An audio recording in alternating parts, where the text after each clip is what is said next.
लहजा।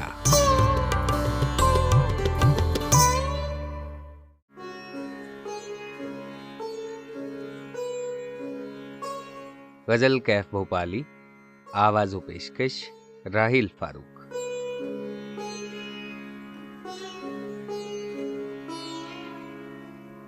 तुझे कौन जानता था मेरी दोस्ती से पहले, तेरा हुस्न कुछ नहीं था मेरी शायरी से पहले।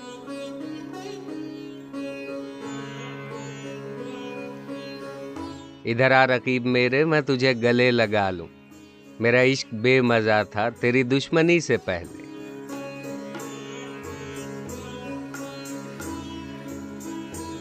कई इनकलाब आए, कई खुशकिराम गुजरे, न उठी मगर क़यामत तेरी कम सिनी से पहले।